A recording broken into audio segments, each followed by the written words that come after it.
Come on, bata chini. My Messiah, how are you? Ndo chiishi shamari. Good. Kwa chichi. Ndakarora ndikapedza nditika.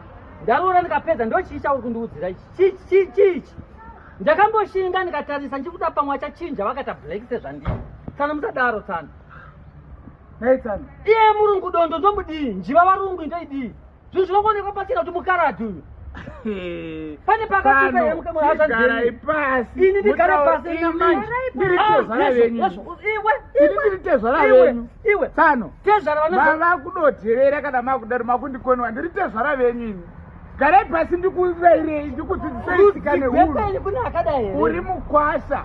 Vakuru chaivo vakatara vakati gomba harina mwana mupasi.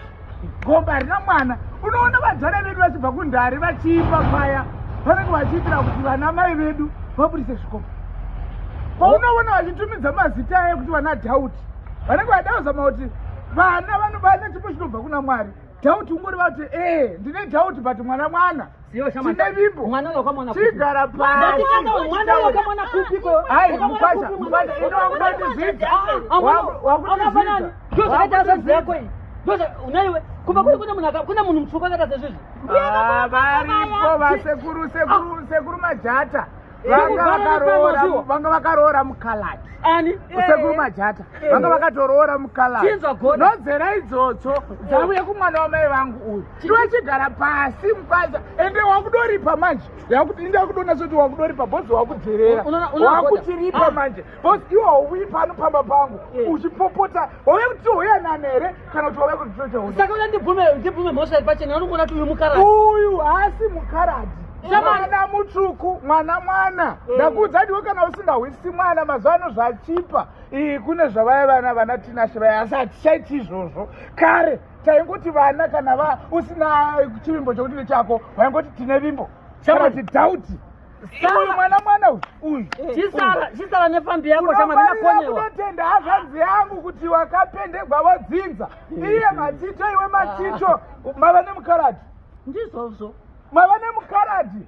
Waizvotaura chirungu. Hapana chabva kuna Mwari. Tsana Hachisi chihure. Izvozvo zvotosungisa. Tsana ndakunyarai. Zvotosungisa. Iwe kana uchingoinda. Asi isusu kwedu takapendegwa rudzi. Taimuwanepi? Bona ndikakuona kumba kwangu neazvanzi yako iyi. Ndokugadzwa shani. Iwe chitera unodhura kuti une pamuromo.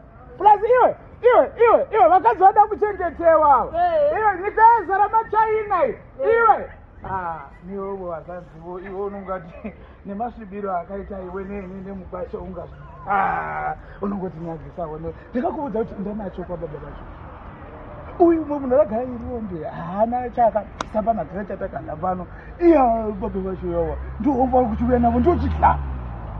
Ndozvavuma. Manje nyika inozoti chii? Nyika hii makorona ndokurarama nenyika. Torarama mari kuti nyika. Unosekwa zvino baba kuti iwe wakangoita tsito iye tsito mungazvara mukarati.